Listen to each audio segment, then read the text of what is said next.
ma plus grande leçon, c'est que mes principales satisfactions, elles sont managériales.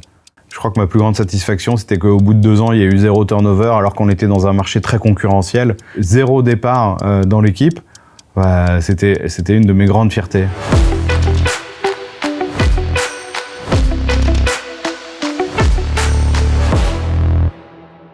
Bonjour à toutes et à tous, bienvenue dans Momentum, l'émission qui a pour promesse de dédier à vous managers, DRH, dirigeants, un espace d'inspiration où l'on explore les coulisses du management individuel, d'équipe et d'organisation.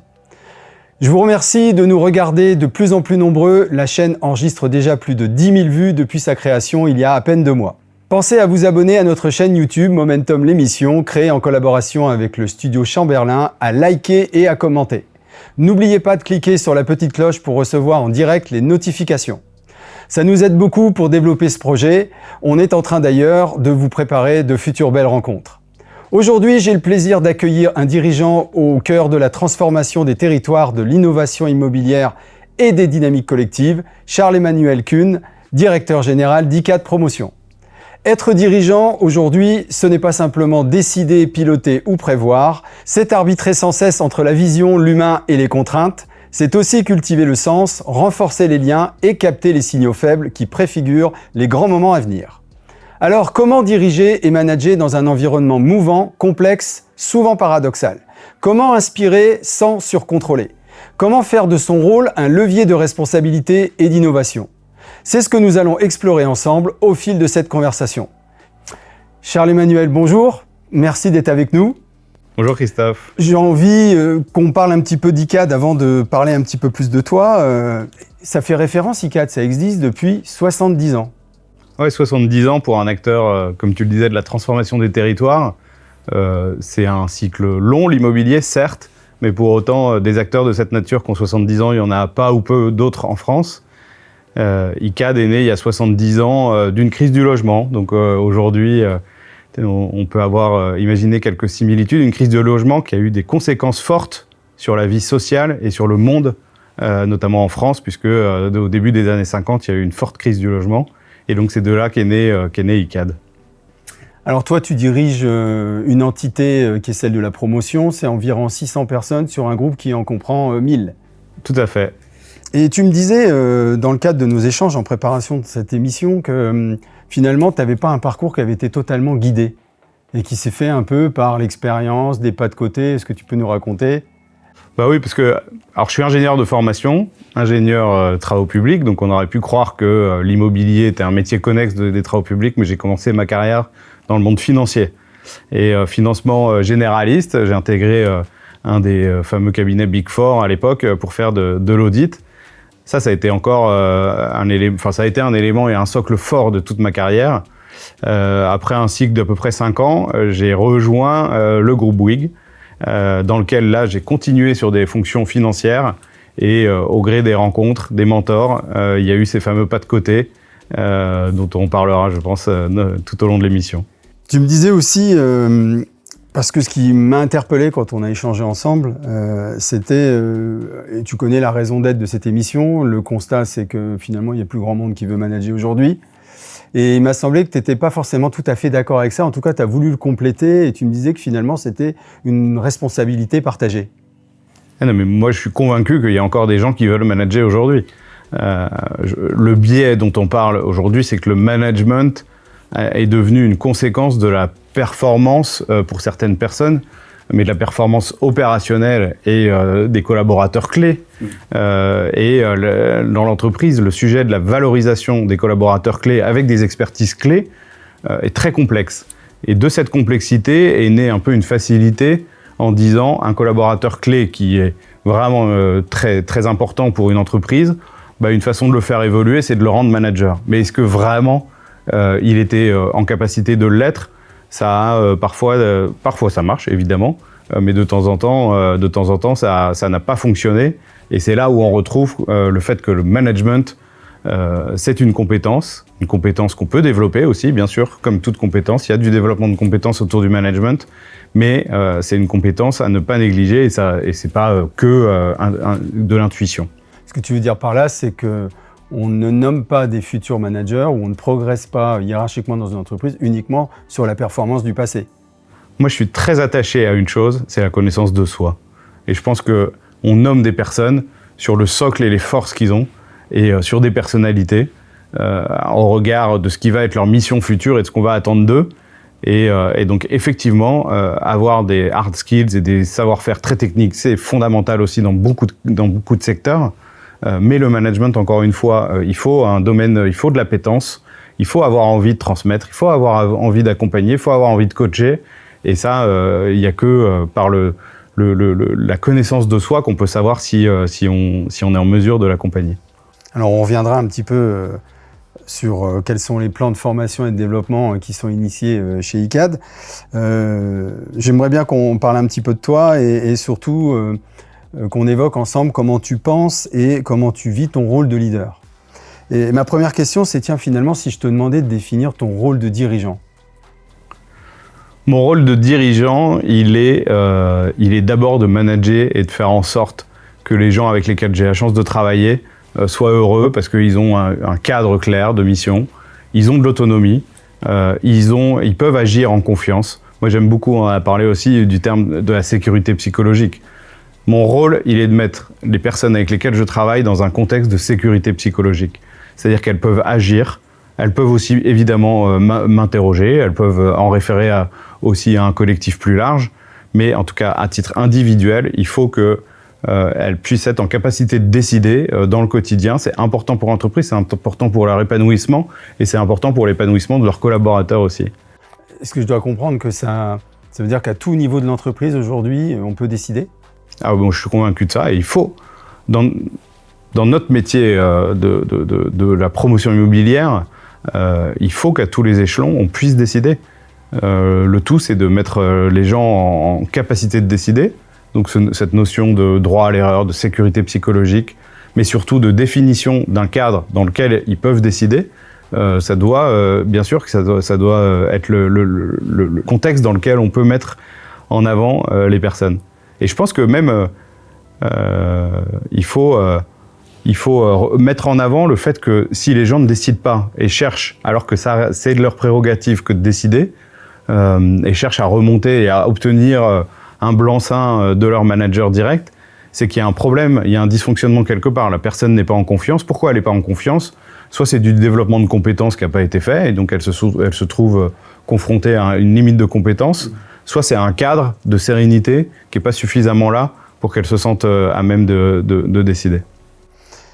Quels sont les principes ou valeurs qui guident, toi, tes propres décisions ? Les repères que tu as sur lesquels, justement, ça initie et motive les décisions que tu prends. Bon, le premier, c'est beaucoup la loyauté et la justice. Ça, je pense que c'est indispensable pour être aligné. Voilà, c'est d'abord ça. Est-ce que ça veut dire que c'est des choses qui sont venues de ton éducation ou plus de ton expérience professionnelle de 25 ans ? Probablement les deux. Je pense que dans les mentors que j'ai pu avoir, la notion d'exemplarité, elle est toujours importante. Et derrière l'exemplarité, je mets aussi cette histoire de loyauté, on bannit le fait ce que je dis parce que je fais, etc. Et donc d'être très aligné, ça c'est toujours le maître mot pour moi, pour ce qui me concerne. Je ne peux jamais être en dehors. J'utilise beaucoup le « nous » quand je m'adresse aux collaborateurs et à toute l'équipe, parce que je m'inclus dans le collectif et je fais très en sorte de ne jamais m'exclure de propos ou d'évolution ou de transformation. C'est pas vous allez vous transformer, c'est nous allons nous transformer. C'est nous allons porter une vision, une stratégie, une dynamique, et donc et toujours s'inclure là-dedans. Et donc l'exemplarité est dedans.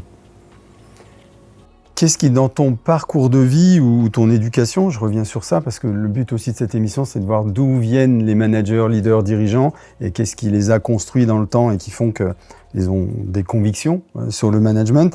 Donc, qu'est-ce qui, dans ton parcours de vie, d'éducation, t'a le plus structuré dans le leader que tu es aujourd'hui ? Bon, je pense que la valeur travail, d'abord, a été un des éléments clés. Voilà, j'ai été... petit enfant, j'ai pas forcément toujours été fait mon travail comme il fallait. Je n'ai pas toujours été suffisamment impliqué à l'école, mais il y a toujours eu la valeur travail et de comprendre pourquoi on travaillait. Donc finalement, petit à petit, et la maturité faisant, on comprend mieux ce qu'est la valeur travail. Et après, je pense que c'est quelque chose qui m'a toujours guidé vraiment au quotidien. C'est être en capacité de travailler, de s'engager. Derrière la valeur travail, c'est l'engagement qu'on peut y mettre. Si on est exemplaire, si on est loyal, cette valeur-là, elle fait qu'on fera forcément bien. On a le droit à l'erreur, on pourra revenir aussi sur cette notion que j'aime beaucoup. Reviendra, oui. Mais justement, s'il y a le contexte favorable au droit à l'erreur, c'est comme ça qu'on s'engage et que la valeur travail porte tout son sens. Justement, la notion d'engagement, ou même la valeur d'engagement, elle est importante aujourd'hui parce qu'on lit partout et on entend partout que l'engagement c'est quelque chose de difficile et on est l'un des pays sur lequel il y a un désengagement qui est notable. Et donc, qu'est-ce qui, toi, te permet de garantir que les équipes avec lesquelles tu travailles, elles sont engagées et engagées durablement? Mais ça, je pense que c'est le principe de base que de partir et de pas avoir de procès d'intention en amont des personnes avec lesquelles tu travailles. Et de base, si elles sont dans le projet, qu'elles ont adhéré au sens du projet, c'est que derrière, elles seront engagées. Et l'engagement, est-ce qu'il se mesure au volume de travail? Je pense qu'on a changé d'air là-dessus. Et la notion de confiance qui revient là-dedans, la confiance, c'est la confiance effectivement dans l'exécution du quotidien, mais c'est la confiance dans est-ce que pour ou contre le télétravail, est-ce que quand je suis en télétravail, je suis quand même derrière les collaborateurs ou en fait de créer le climat d'engagement. C'est essentiel et je pense que c'est la plus belle retranscription qu'on puisse avoir. Et voir les gens s'arracher pour qu'un projet, c'est notre quotidien, sorte de terre, à la satisfaction des clients, à la satisfaction des collectivités territoriales, etc. C'est l'engagement du quotidien des équipes d'ICAD. Et donc là-dedans, de base, je pense qu'on a des équipes extrêmement engagées. Comment tu gères, toi, en tant que dirigeant, l'équilibre entre la performance économique qui est demandée, l'innovation et justement la responsabilité des équipes, et j'irais même au-delà, c'est-à-dire la responsabilité sociétale que porte l'entreprise. En tant que dirigeant, comment tu gères ça? C'est une vraie question, c'est une vraie complexité. Tu parlais en introduction de la complexité par le monde d'aujourd'hui, le monde actuel. C'est vrai qu'on a un équilibre très précaire aujourd'hui, d'un point de vue géopolitique, politique, économique, tout peut être basculé et vient dessus en plus un filtre qui est important, qui est la transition écologique. Et de savoir comment on arbitre des décisions qu'on a souvent eu l'habitude de prendre par d'abord les critères financiers, mais sur d'autres aspects, effectivement, l'innovation, ça nous est cher. Et je pense que c'est très important, l'innovation, puisque finalement, gagner un peu moins aujourd'hui, c'est peut-être gagner beaucoup plus demain, parce qu'on aura tenté des choses. Et derrière, ça pourra nous permettre, sur d'autres projets, de décliner certaines innovations. Donc c'est compliqué, il n'y a pas une matrice unique là-dessus. C'est de l'échange avec des équipes, c'est de l'échange entre nous. Et donc je suppose que c'est des échanges au quotidien. C'est au quotidien. Si je te demande de peut-être me donner un exemple récent où justement tu as dû, avec tes équipes, avec ton COMEX, essayer d'équilibrer au mieux la décision. Tu as quelque chose qui te vient en tête comme ça? Oui, aujourd'hui on est très engagé sur des modes constructifs nouveaux, de se dire, on en entend souvent parler, par exemple tout ce qui est modèle de construction bois. On a du mal à trouver la création de valeur derrière, la valeur économique aux bornes d'un projet, parce que le mode constructif est un peu plus cher. Donc c'est compliqué de construire massivement en bois. Pour autant, on est convaincu qu'il faut accompagner la filière à progresser. Et donc c'est de prendre des décisions, d'engager des projets malgré des niveaux de marge qui ne sont pas ceux qu'on a nécessairement habituellement. Et de se dire finalement, si on ne fait pas régulièrement quelques projets sur des modes constructifs innovants, au détriment potentiellement de la marge finale, on ne progressera jamais et on n'accompagnera pas le progrès des filières. Mais du coup, ça veut dire que si on reprend ton exemple sur la construction en bois, c'est économiquement plus onéreux au départ, mais dans le temps, est-ce que du coup, on arrive à avoir ce retour sur investissement? Alors, on est convaincu, sauf que c'est difficile de le modéliser, puisqu'on part d'hypothèses, de dire et finalement, est-ce qu'à terme, on va faire 5, 10, 15, 20% de notre production en construction bois? Est-ce que c'est vraiment le mode constructif pérenne. Donc il y a la ressource qui se pose, le sujet de la ressource qui vient aussi derrière ces éléments-là. Donc c'est compliqué justement de tracer dans la durée quel va être le retour sur investissement. Et donc il y a des moments, il faut y aller à l'intuition. On y reviendra sur justement l'intuition, bien évidemment. Est-ce qu'il y a une conviction managériale que tu as pu défendre, toi, en tant que dirigeant par le passé, ou même tout simplement en tant que manager, au début de ta carrière, puisque je sais que ça fait 25 ans que tu évolues professionnellement, mais que tu as revu dans le temps? Toujours, hein, on s'adapte beaucoup. Je pense que quand j'ai commencé, et puis en plus, quand on commence en cabinet d'audit, c'est Big Four, il y a quelque chose qui est très tramé, très pyramidal, et ça avance, et c'est encore très scolaire. Et finalement, laisser la place et vraiment laisser les gens, la personnalité des gens s'exprimer. En début de carrière, c'était peut-être quelque chose qui était moins ancré chez moi. Et sans dire que j'ai eu une révolution là-dessus, par contre j'ai eu une évolution significative là-dessus, et notamment depuis un peu moins de 10 ans maintenant.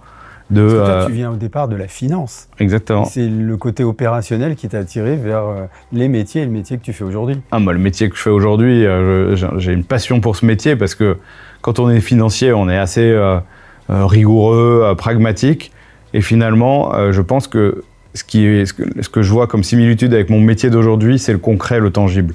Et produire des projets immobiliers, construire du logement pour tous, construire des bureaux, construire des diversités de produits. Concrètement, l'impact à la fois social et sociétal est génial, c'est très concret. Et donc ça, c'est vraiment une similitude que j'ai, je pense, sur tout mon parcours, c'est que je suis quelqu'un d'assez... qui a besoin de concret, en fait, dans son action quotidienne. Et mon sous-jacent, mon métier d'aujourd'hui m'en offre beaucoup, beaucoup. Et justement, ça fait 18 mois maintenant que tu es en poste, à ce niveau de responsabilité. Quelles ont été tes premières ou ta première action sur laquelle tu as mis le focus?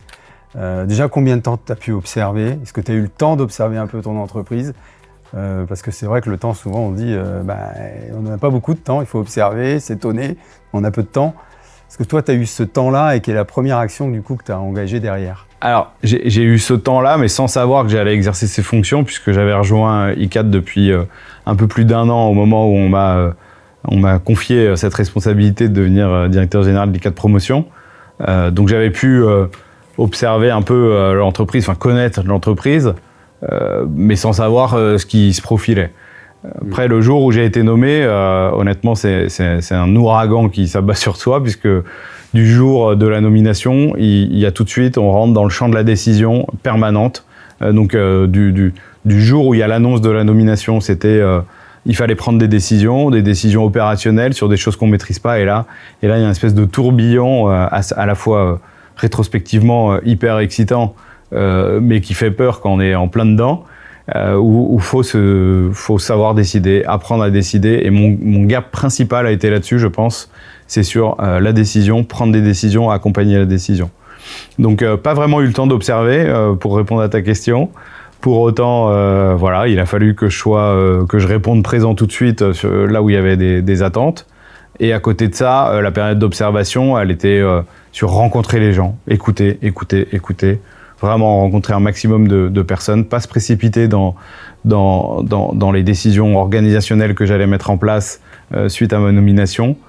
Ce que j'ai vite fait sur des bons conseils, ça a été de communiquer sur un calendrier pour pas qu'il y ait de période de latence et trop d'attente de la part. De la visibilité. Exactement, donner de la visibilité sur un calendrier. Donc moi, je me mettais évidemment dans un champ de contraintes, mais que j'avais choisi moi-même par rapport au calendrier que j'avais défini. Et ce calendrier, je devais m'y tenir, puisque c'est celui sur lequel je communiquais, pour pas que les gens soit viennent me voir en disant quand est-ce que tu vas communiquer une organisation en permanence, soit n'ait pas d'attente, et puis derrière de petites musiques de dire « Ah tiens, ça arrive, ah tiens, ça n'arrive pas ». Voilà, le but, c'était vraiment de pouvoir être très factuel et dire « Laissez-moi un trimestre, et le 31 mars, je communiquerai mon organisation ». Est-ce que tu as fait? Ce que j'ai fait. Comment ça a été accueilli? C'est toujours dur de savoir, hein. Ça c'est la solitude du dirigeant où tu sais jamais, on te remonte plutôt les échos positifs Ça, c'est quelque chose qu'on fait avec notre comité de direction qui est assez intéressant. Qui est jeune dans sa mise en place. Oui, tout à fait, puisqu'il a un peu plus d'1 an maintenant. Donc, c'était la nomination du 31 mars l'année dernière. Première grande décision. Donc. Voilà, première grande décision. Et ce comité de direction, on démarre souvent en disant « j'ai entendu dire ». Et le « j'ai entendu dire », ça nous permet de remonter un peu les échos qu'on peut avoir des uns des autres pour se dire finalement, est-ce que ce sont des échos que vous avez aussi entendus? Est-ce que ce sont des échos qui sont vrais et que moi je puisse dire à mon comité de direction, à ma connaissance, oui ou non? Si oui, quels sont les éléments de langage qu'on soit tous alignés dessus? Sinon, qu'on coupe court tout de suite à ces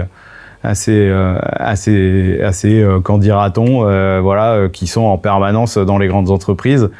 Mais donc on essaye d'être au plus près des collaborateurs, de toutes les équipes, pour justement faire en sorte que les gens se dispersent pas autour de rumeurs diverses et variées. On pourra jamais les annihiler, hein, malheureusement, je pense que ça existera toujours. Oui, par moments, ça a du bon aussi. Hein.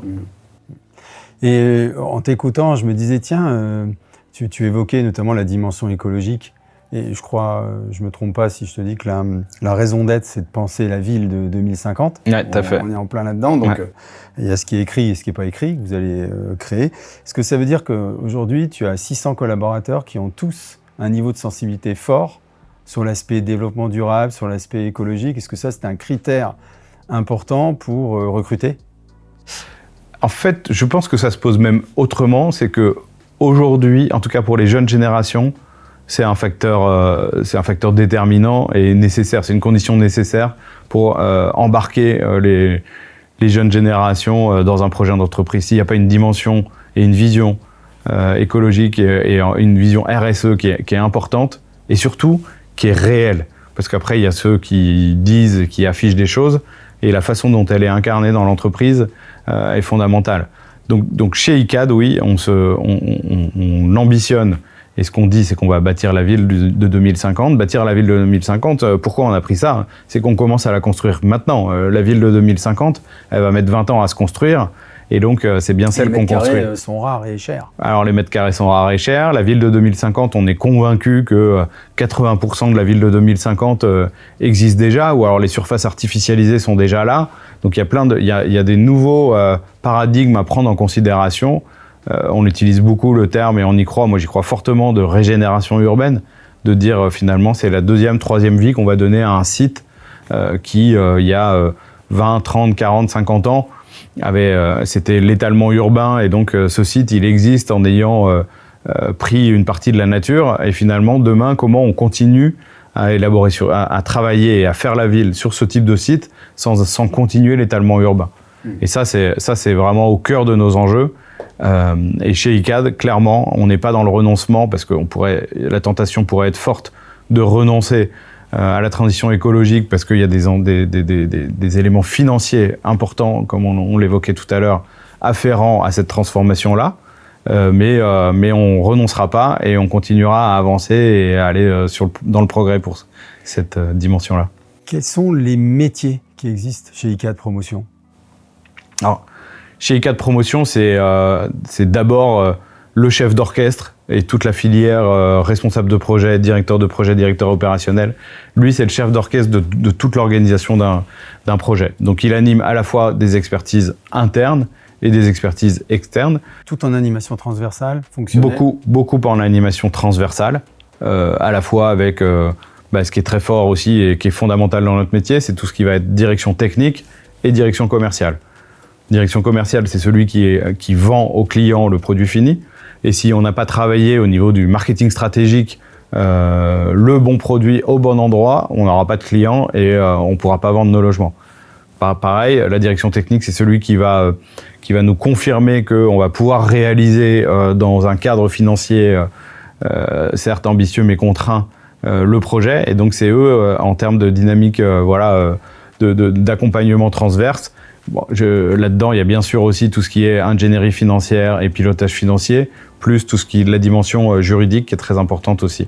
Ça veut dire que sur toute l'organisation, sur la colonne vertébrale de l'entreprise, tu me disais que c'était une entreprise qui était, en tout cas, une entité qui était très silotée. Toi, tu travailles beaucoup plus à mettre un petit peu plus de transversalité, à travailler des interactions. Ça, c'est quelque chose que tu t'emploies aussi. C'était assez culturel chez ICAD quand même d'avoir cette notion de mode projet. Mais c'est vrai que par moment, quand les gens s'écartent, on a la tentation du silo et de la finance qui agit en silo, le technique qui agit en silo, etc.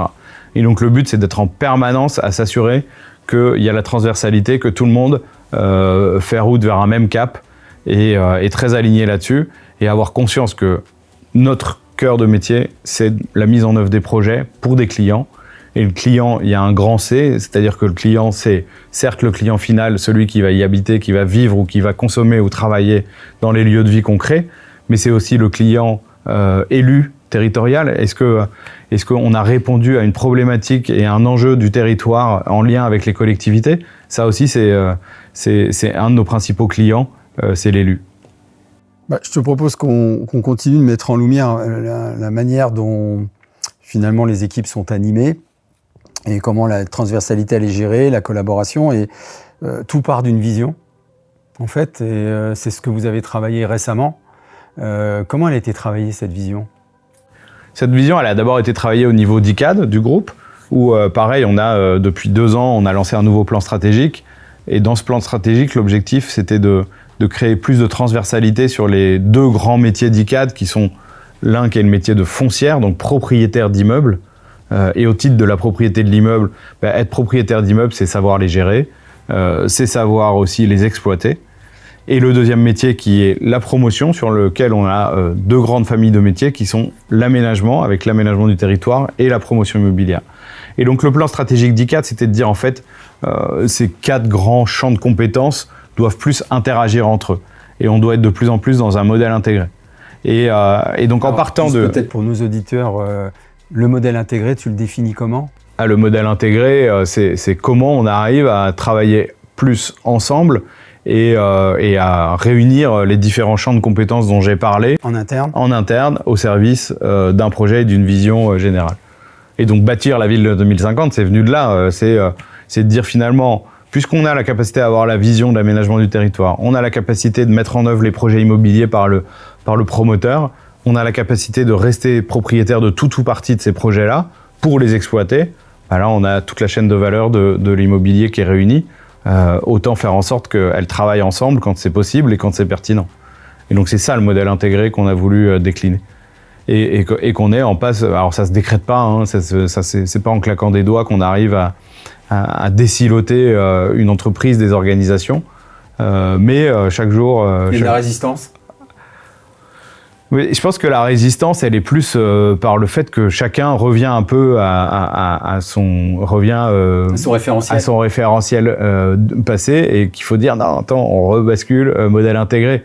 C'est pas une volonté de pas aller vers le modèle intégré. Cette résistance, elle est liée, elle est connue partout. Hein, la conduite du changement, pareil, ça s'accompagne.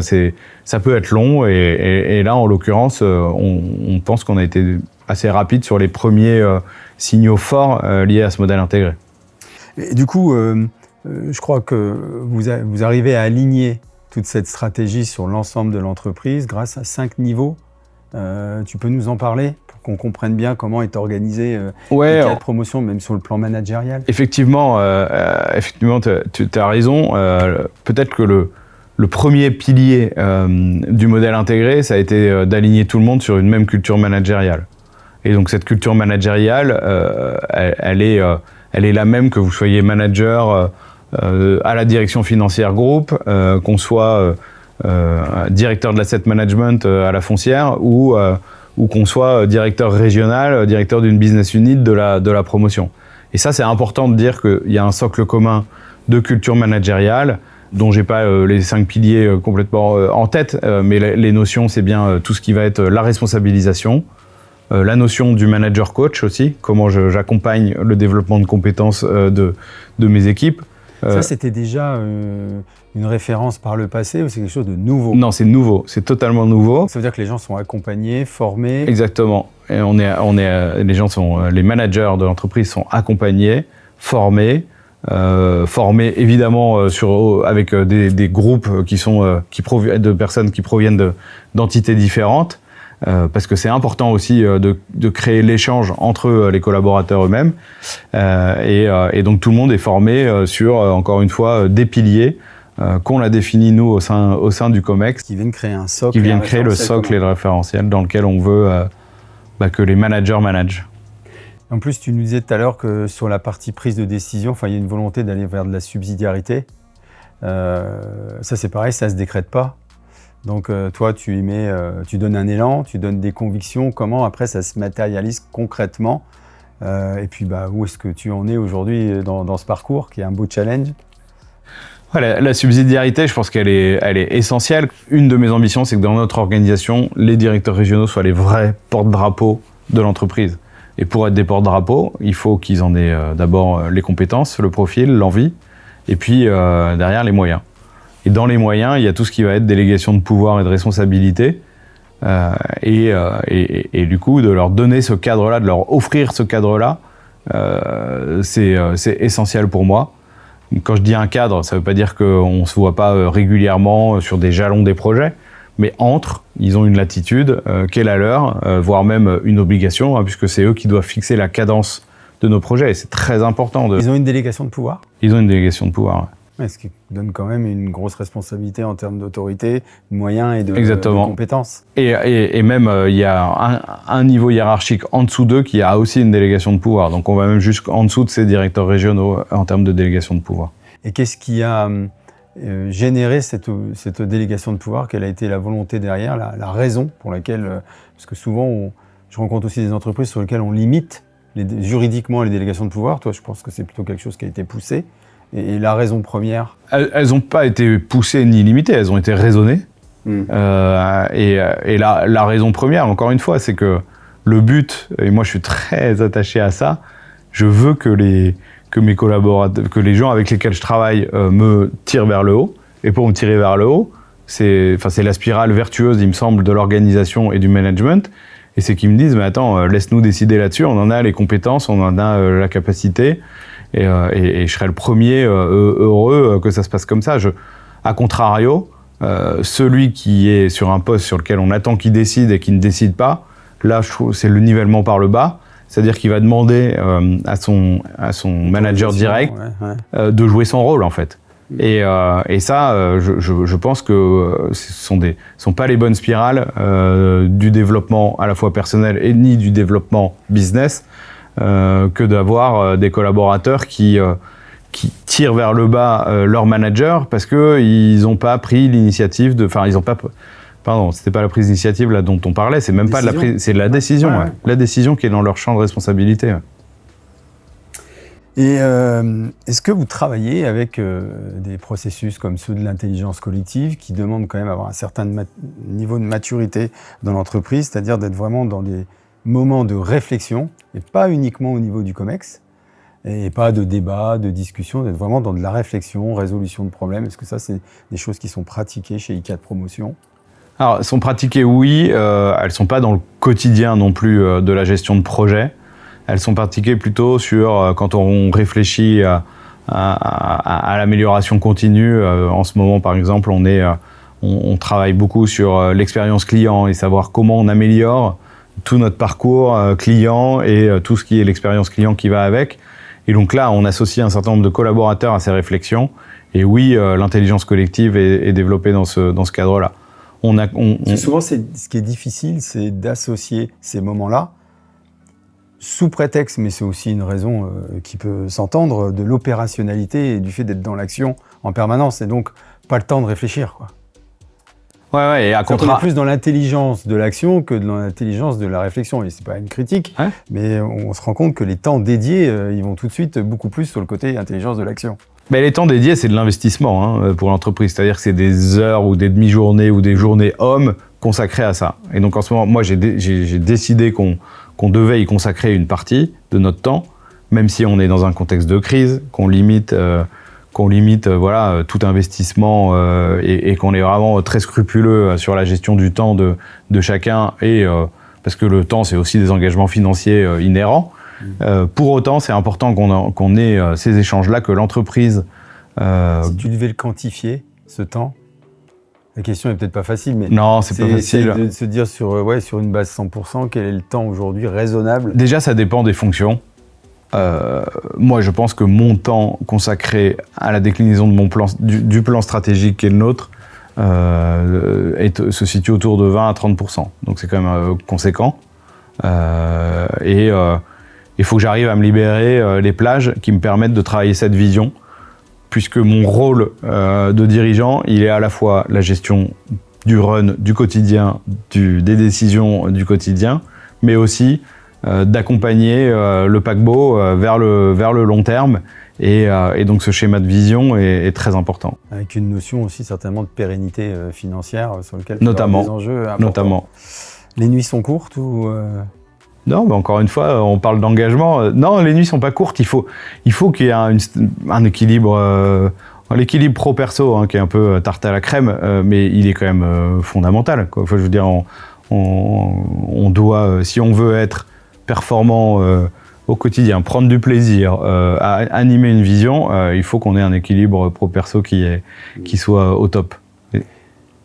Je me dis qu'avec le niveau de responsabilité que tu as aujourd'hui et le parcours que tu as fait sur ces 25 années, je rappelle, est-ce que le principe de délégation, le fait de déléguer, ce qui est souvent un acte managérial fort à la fois pour faire progresser, mais également pour se libérer du temps là où on met le plus de valeur ajoutée en tant que dirigeant ou manager, ça a toujours été quelque chose d'évident pour toi de déléguer? Je crois que oui. Même si par moment tu te fais rattraper, et tu te fais rattraper notamment dans des contextes compliqués, des situations complexes aux bornes de projet, dans des contextes comme celui que j'évoquais aujourd'hui, d'une situation de crise complexe, où on a plus la tentation de limiter les délégations et de revenir du coup sur les délégations. Je suis pas sûr que ce soit une bonne idée. C'était vraiment la délégation managériale. Oui, j'ai compris. La partie délégation juridique, mais là c'est vraiment. La délégation et de dire le sens de la décision et de savoir comment on peut déléguer aussi le quotidien, effectivement, ce travail de vision. Et donc j'ai progressé là-dessus, je crois aussi. Et un comité de direction, c'est pas qu'une instance à la fois café comptoir du commerce ou une instance de descente de décision ou d'information, c'est un vrai collectif de dirigeants. Et redonner cette perspective au comité de direction qui est le nôtre, ça fait partie vraiment des choses que j'insuffle et que j'inculque, c'est de dire en fait on est tous dirigeants ensemble. Et on est d'abord des dirigeants des 4 promotions avant d'avoir chacun nos délégations territoriales ou fonctionnelles ou autres en fonction de... Là, tu parles de ton équipe rapprochée qui Exactement. est Comex. Cette leadership, en fait, c'est une leadership. Oui, c'est le leadership, c'est comment on est d'abord des dirigeants du 4 promotions et des dirigeants d'ICAD avant d'être, j'en sais rien, DRH ou directeur financier avant le métier. Le poste en lui-même. Voilà. Et donc en fait, c'est l'expertise conjuguée à un poste, à un rôle, et ce rôle dans le comité de direction. Pour que le comité de direction prenne tout son sens, il faut qu'on soit d'abord convaincu qu'on est des dirigeants de l'entreprise, ce qui permet derrière, on parlait de la délégation, que un grand nombre, enfin tous sont acteurs de la déclinaison de notre plan stratégique. Et avant la déclinaison, on l'a surtout élaboré ensemble, ce plan stratégique. On a parlé du plan stratégique en amont de la vision. Cette vision, elle a été travaillée au niveau groupe, au niveau de ton COMEX, et du coup, elle est redescendue petit à petit au niveau des équipes. C'est comme ça que ça s'est passé. Et du coup, quels ont été les moyens de redescendre cette vision et surtout que les personnes se l'approprient? Parce qu'il y a d'autres entreprises sur lesquelles on fait un travail plus remontant, même si des choses peuvent être plus ou moins décidées en amont ou arbitrées, il y a ce processus remontant. De ce que je comprends, c'est que toi, ça s'est fait en processus descendant. Le processus descendant, il est aussi lié au fait qu'on n'a pas radicalement changé, on n'a pas changé ni l'identité, on a orienté la vision aussi, mais cette vision, elle était déjà relativement embarquée, on l'a réajustée au gré des tendances, et puis pour qu'elle nous corresponde encore mieux au collectif qui est mis en place depuis 1 an. La façon dont on l'a redécliné en dessous, ce sont des axes stratégiques sur lesquels on communique très régulièrement pour rappeler à l'intégralité de l'entreprise, des collaborateurs, quels sont ces axes stratégiques et ce qu'on fait dans chacun de ces axes stratégiques. Et là, pour le coup, ils sont impliqués sur le travail de transformation et de feuille de route qu'on a autour de nos 5 axes stratégiques.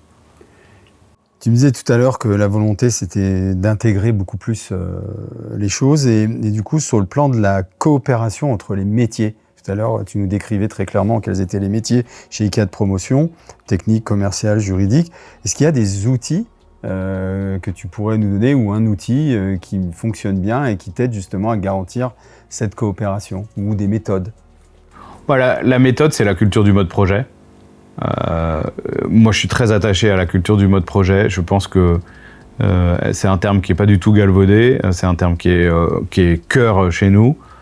Quand on est promoteur depuis 70 ans, monter une opération immobilière, c'est forcément du mode projet. Et donc là, c'est sans doute ce sur quoi on est le plus fort.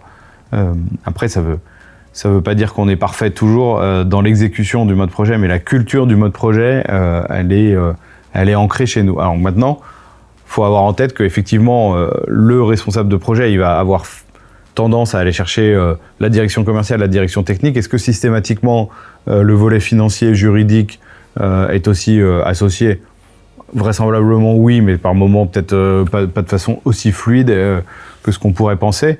Après, dans les outils, on utilise les outils assez classiques de partage de l'information. ICAD Promotion, je crois pas, on aimerait. De ce qui existe. On aimerait, mais on progresse tous les jours là-dessus. L'IA va venir aussi nous aider. Vous l'utilisez déjà? L'IA, on est en phase de déploiement, ouais. Alors après, il y a plein de notions dans l'IA. L'IA va venir vraiment créer un gros shift dans nos métiers sur beaucoup d'aspects, mais l'IA bureautique est en train d'être déployée chez ICAD. Ouais. Ok. On est toujours sur la mise en lumière, la manière dont les équipes sont animées. Et je reviens à toi, Charles Emmanuel, sur finalement, depuis que tu manages, quelle a été la plus grande leçon que tu aies retenue depuis que tu manages? La plus grande leçon, je crois que c'est celle. Pourtant, notre quotidien, il est de mener à bien des projets. Ma plus grande leçon, c'est que mes principales satisfactions, elles sont managériales. Mais le premier gros périmètre de management que j'ai eu, qui était une direction d'agence avec une trentaine de personnes, je crois que ma plus grande satisfaction, c'était qu'au bout de 2 ans, il y a eu 0 turnover, alors qu'on était dans un marché très concurrentiel. Et qui dit marché concurrentiel faisait que forcément, il y avait du turnover chez les uns les autres parce qu'on se faisait... parce qu'il y avait des besoins de recrutement chez tout le monde. Et ça a été ma petite victoire personnelle de dire, finalement, depuis 2 ans, j'ai eu ce gap de prise de fonction. J'avais un centre de profit dont j'avais la responsabilité, mais surtout des femmes et des hommes au sein de ce centre de profit. Et finalement, j'arrivais à les embarquer dans le projet malgré moi, avec effectivement beaucoup de doutes. On ne sait jamais ce qu'on insuffle et la façon dont on va être suivi par les uns et les autres. Et donc, de me dire 2 ans après, je comptais pas tous les jours le turnover, mais c'est plutôt 2 ans après, en me rendant compte que finalement, il y avait eu 0 départ dans l'équipe. C'était une de mes grandes fiertés. Grande satisfaction. Alors justement, ça me permet de faire la transition, merci, sur justement, si on explore un peu les leviers d'attractivité, de rétention et de montée en compétences, qu'est-ce qui motive un collaborateur ICAD Promotion, quel que soit le niveau de responsabilité, à rester chez ICAD? Alors qu'aujourd'hui, on voit très bien quand même qu'effectivement, tu le dis, le turnover, il est beaucoup plus fréquent. Et les jeunes générations, elles zappent quand même assez facilement. Il y a beaucoup de choses. J'espère que la place de l'humain dans l'entreprise est un élément qui est perçu comme une force chez ICAD. On parlait tout à l'heure de notre ambition en matière de RSE, qui est aussi vraiment présente. Donc, je pense aussi que c'est un des éléments, un des facteurs clés de succès d'ICAD. La capacité à mener des grands projets, on ne fait pas que des grands projets, notre quotidien il est de faire des projets de taille relative, mais la capacité quand même à mener des grands projets, à s'acculturer aussi à tout ce qui est aménagement du territoire, avoir une vision urbaine différente sans doute de celle des autres promoteurs et qui progresse tous les jours, c'est aussi un des éléments singuliers sans doute d'ICAD. Et puis après, il y a Il y a notre actionnariat. On a un actionnariat de référence, donc 60% d'ICAD est détenu par à la fois la Caisse des dépôts plus Crédit Agricole Assurance, qui sont deux institutionnels, qui sont des actionnaires au temps long. Et ces actionnaires au temps long, c'est une vraie force pour un opérateur immobilier tel qu'ICAD, puisqu'encore une fois, on le disait, notre métier est fait de cycles assez longs. Et finalement, si on avait des investisseurs qui raisonnaient exclusivement sur du temps court, par moment, ça pourrait induire des décisions antinomiques avec ce qu'on porte. Un grand projet, je reviens sur ce que tu dis pour justement qu'on comprenne bien, un grand projet, c'est quoi? Ça s'estime en valeur financière, ça s'estime en temps? Oh, il y a tout. C'est généralement la conjugaison d'une taille de projet, d'une complexité de projet, et tout ça avec des éléments financiers importants. En moyenne, c'est combien de temps entre le moment où la décision est prise d'y aller, d'investir, et les premières pelles sur le chantier? Ouais, généralement, c'est entre 2 et 3 ans.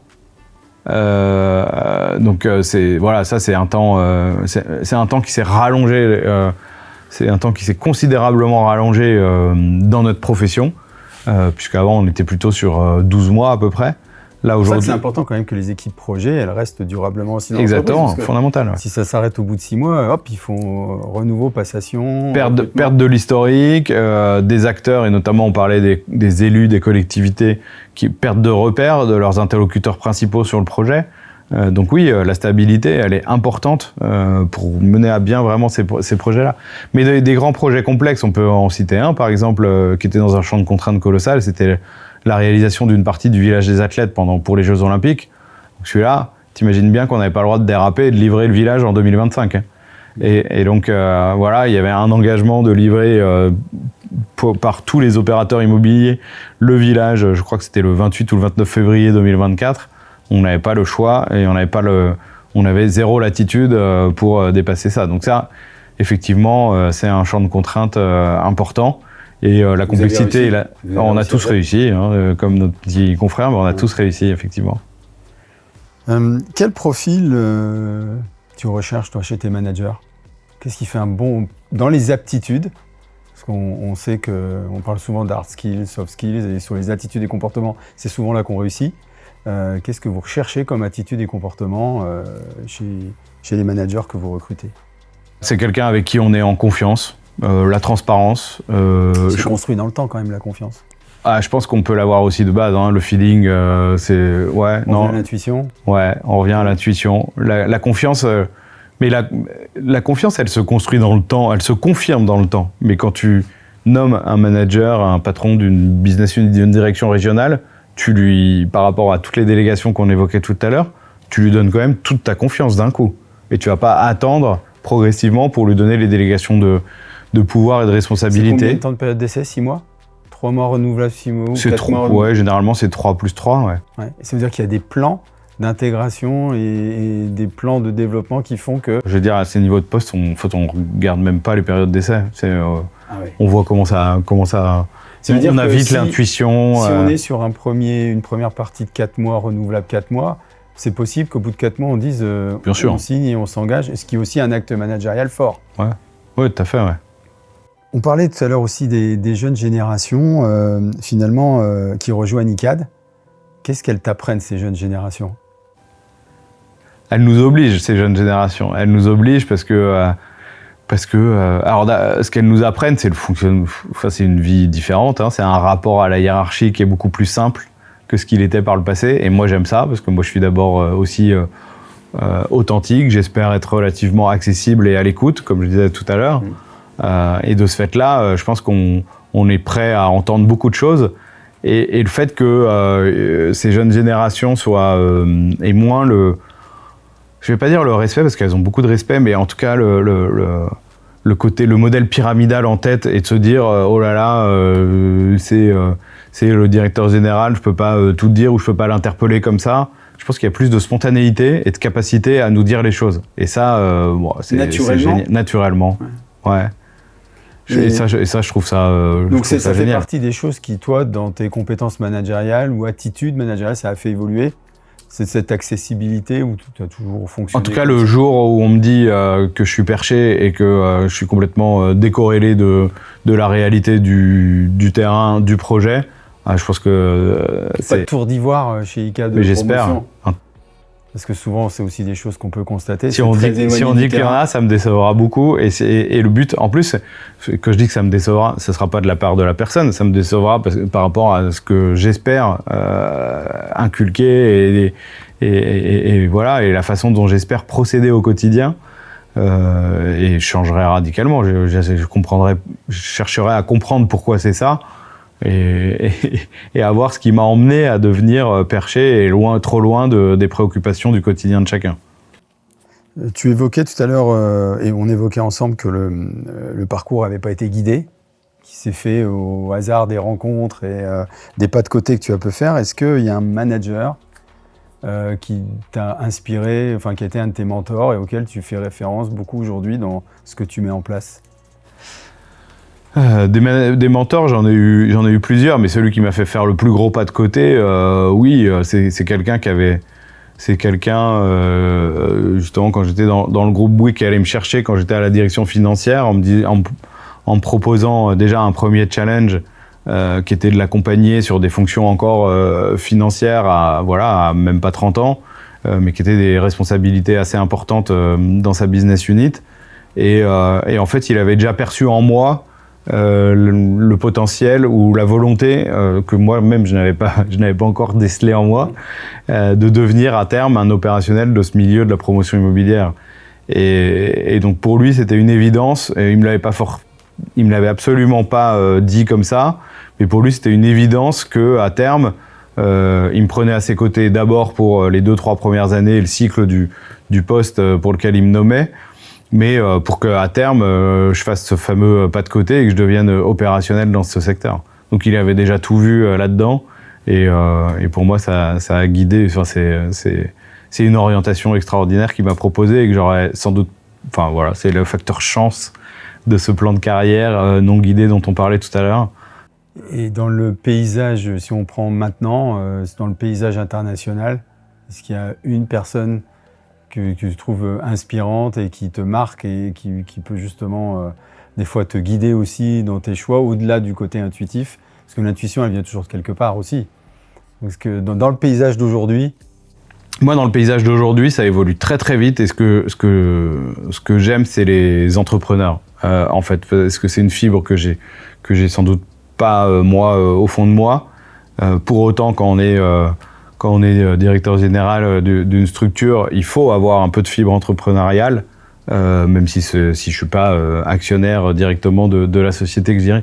Et donc les entrepreneurs, quelle que soit la taille de leur structure, j'aime le monde de l'entrepreneuriat, échanger avec eux sur justement comment ils appréhendent le risque. Et en fait, ils ont une matrice des risques qui est tellement éloignée de la mienne que c'est celle vers laquelle j'essaye de s'entendre complètement vers la même matrice qu'eux, mais j'essaye de me pousser à réfléchir différemment. C'est quoi cette matrice de risque dont tu nous parles?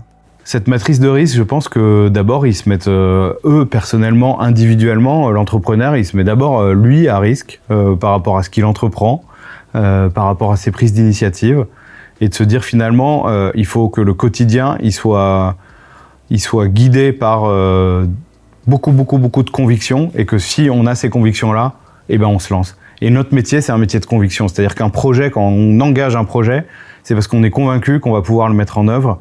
Et finalement, se raccrocher à ça, à ses convictions, intuitions, c'est un peu notre métier, mais par moments, on est peut-être trop rattrapé par la notion de risque, parce qu'on est sur un métier où il y a beaucoup de risques. Et donc, il faut savoir articuler les deux de façon la plus intelligente possible. Et donc, vraiment, la notion d'entrepreneuriat et tous ceux qui se sont lancés sur les différents segments qu'on peut voir, tu parlais de l'IA tout à l'heure, alors je connais mal le panorama, mais j'entends tous les jours de nouveaux acteurs, des consolidations d'acteurs, des débuts de consolidation, des choses comme ça va tellement vite que me dire, il y a des gens qui ont réussi à penser à ces dynamiques-là et à se dire, bien sûr, je fonce là-dedans, tête baissée, et en fait, l'engagement à 200% de l'entrepreneur, il est celui qu'on doit avoir nous aussi, même si on n'est pas nous-mêmes les propres associés de nos structures. Est-ce que ça, c'est des choses que tu partages avec des personnes de ton COMEX ? On parlait aussi des tiers, en aparté, des tiers privilégiés. Est-ce qu'il y a des personnes sur lesquelles tu t'appuies ? Parce qu'un entrepreneur, il peut aussi avoir des moments de solitude, le dirigeant aussi. Je pense que c'est quelque chose que tu connais. Comment tu couvres ces moments de solitude ou de questionnement ?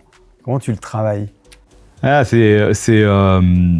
question, c'est est-ce qu'un dirigeant peut tout dire, hein ? C'est ce qu'on évoquait aussi en aparté. Ouais. Alors moi, je pense que oui, on peut quasiment tout dire, ou on peut tout dire. Le tout, c'est de savoir à qui on le dit et ce qu'on en recherche, en fait. Est-ce qu'on cherche... et il faut s'adresser au bon public, savoir si on cherche à être conforté sur une possible décision ou orientation qu'on veut donner. Est-ce qu'on cherche à transmettre de l'information ? Est-ce qu'on cherche... il y a plein de raisons différentes pour lesquelles on veut partager sur certains sujets. Et donc, effectivement, il faut... choisir les personnes de confiance avec lesquelles on peut partager. Moi, aujourd'hui, j'ai un collectif comité de direction qui m'inspire confiance et donc avec lequel déjà je partage beaucoup et quasiment l'essentiel. Et j'ai pas de problème à leur en parler et au contraire, j'aime avoir les réactions des uns des autres. Elles peuvent se faire en collectif ou en aparté derrière, mais je partage en totale confiance avec eux. Donc... Ça veut dire que pour toi, la transparence, ça doit être une vertu managériale ? Ah oui, je pense. Je pense que la transparence, c'est la façon de... Je disais tout à l'heure, le comité de direction, c'est d'abord un collectif de dirigeants. Si je veux que ce soit un collectif de dirigeants, il faut qu'on puisse partager et être transparents les uns avec les autres facilement. La transparence, ça ne veut pas dire non plus rebasculer ses risques et ses états d'âme aux autres, hein. La transparence, ça peut pour moi s'approcher du co-développement par moment. Et le co-développement, on parlait tout à l'heure... C'est quelque chose qui est pratiqué chez ICANN, ça ? Ouais. Le co-développement ? Alors, je sais pas, j'ai pas le panorama de qui pratique le co-développement, mais moi, c'est quelque chose que j'aime bien faire par moment. Je trouve que c'est vraiment... on en ressort toujours des éléments vraiment passionnants d'une séance de co-développement. On évoquait tout à l'heure la vision, et donc c'est quelque chose qui est partagé. Mais un dirigeant doit avoir aussi un peu sa vision, c'est-à-dire c'est aussi son style de leadership qui l'amène sur ce qu'il inspire, lui, ce qu'il incarne et qui diffuse autour de lui. C'est quoi ta vision, toi, du logement dans les 5-10 prochaines années ? Ta vision à toi ? D'abord, la vision, le premier élément, qui n'est pas une vision, qui est un fait, c'est qu'il y a un besoin de logement et que c'est un besoin primaire. Et donc aujourd'hui, on n'en construit pas assez par rapport à la démographie et l'évolution démographique. Quand on parle de l'évolution démographique, c'est que la population ne va pas forcément continuer à s'accroître, mais pour autant, il y a ce qu'on appelle la décohabitation par que ce soit les divorces ou des faits de vie nouveaux qui induisent un besoin de logement qui est très important. Donc, première des visions, c'est qu'il y en aura besoin. La deuxième des visions, je suis convaincu que les gens habiteront de plus en plus en ville. Et en fait, l'aire urbaine va être considérablement regagnée par les populations et qu'à terme, on doit... Moi, je parlais de la régénération urbaine tout à l'heure. Donc, c'est effectivement savoir comment... C'est-à-dire que les villes, elles vont aussi s'étendre ? Elles ne vont pas s'étendre, justement. Donc, dans cette perspective-là, il ne faut pas qu'on crée, encore une fois, l'étalement, mais il faut qu'on crée plutôt de la verticalité et de savoir comment on habite et comment on donne ce qu'on appelle de l'intensité d'usage au mètre carré. C'est-à-dire que si j'ai un mètre carré artificialisé, tant qu'à faire, il faut qu'il le soit sur plusieurs niveaux, plutôt que d'être en 2 dimensions, comme le sont les centres commerciaux, par exemple, d'aujourd'hui. Quelle est la transition, le mot est large, qui, toi, te touche le plus ? Quelle transition En tant que citoyen, avant d'être dirigeant. Non mais, parce que je pensais je me parlais à moi-même, mais je pensais à la transition écologique. Je suis pas le premier à avoir été concerné, à m'être senti concerné par cette transition écologique. Aujourd'hui, elle est indéniable. C'est-à-dire que la gestion de la ressource, la gestion du confort d'été, la gestion du confort d'hiver. Donc tout ce qui va être consommation, c'est clairement quelque chose qu'on ne peut plus ne pas prendre en considération. Et donc je suis assez convaincu que là-dessus, c'est une transition qui va guider beaucoup de nos façons de faire et qui commence déjà à le guider parce qu'on a le sens des responsabilités depuis quelques années, mais qui va encore plus accroître notre champ de contraintes.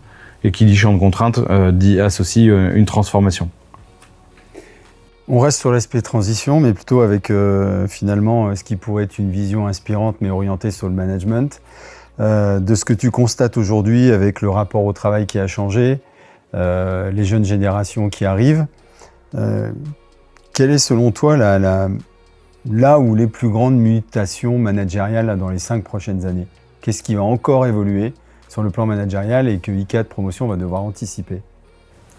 Alors, moi je suis assez, je dois dire, interpellé par les envies des nouvelles générations. Et finalement, tout à l'heure, on parlait de l'engagement. Il y a un engagement.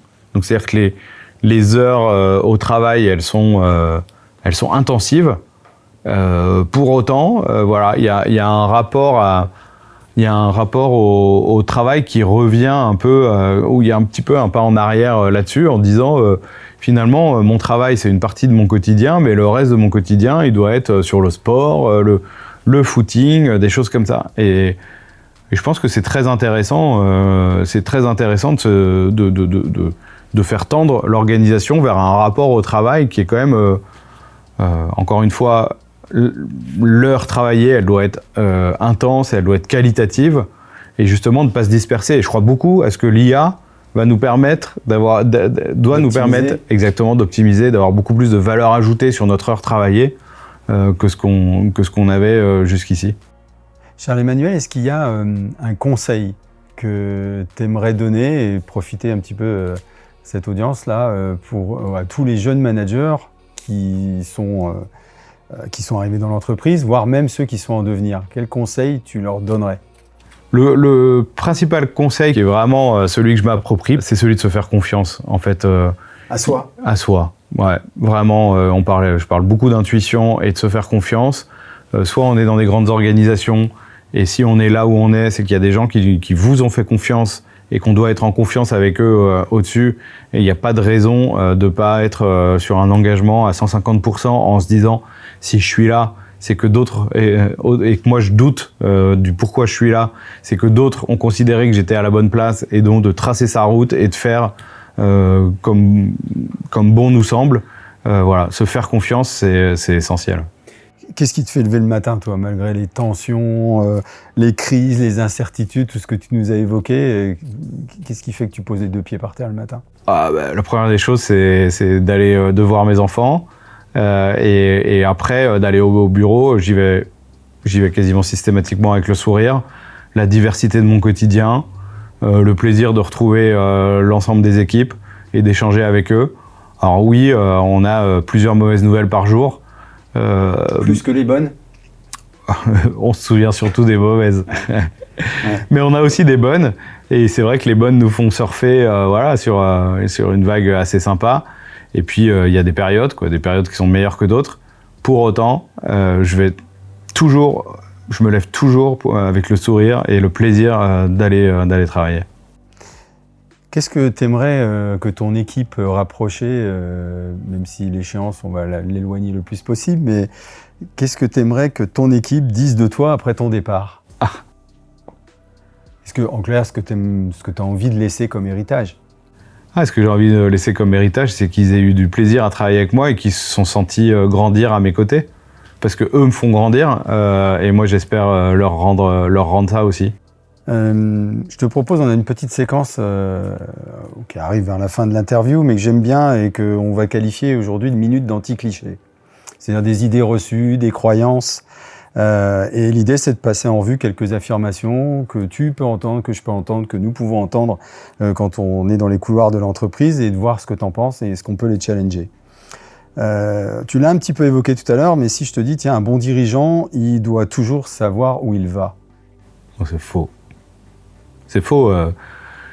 Je pense que savoir où il va, c'est impossible de savoir exactement où on va. Il y a un cap, donc là où il veut aller, c'est une chose. Est-ce qu'il y va réellement? Il doit y avoir un seuil de tolérance important et un seuil d'ajustement. Ouais. Ça challenge l'agilité. Ah oui, bien sûr. Donc en fait, on valorise...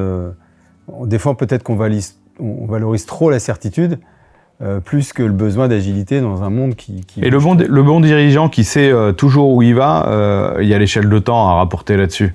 Parce que soit on se profile sur un plan à 5 ans, et auquel cas ça reste un cap, et qu'on doit effectivement pouvoir réajuster éventuellement, mais le chemin du cap, il doit être lui totalement réajustable.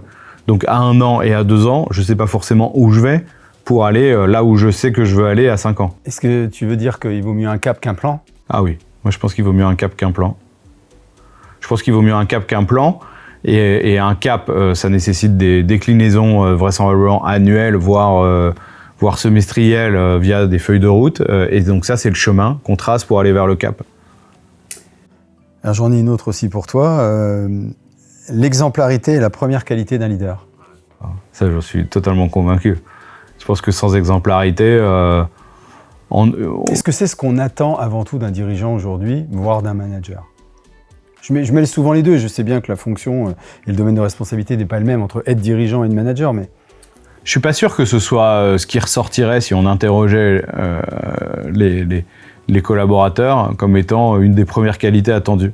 En revanche, le fait de manquer d'exemplarité, je pense que c'est rédhibitoire. Si un collectif voit son manager qui manque d'exemplarité, ce sera carton jaune ou carton rouge derrière. C'est-à-dire qu'il ne sera plus suivi par le collectif, il ne pourra plus rien en attendre.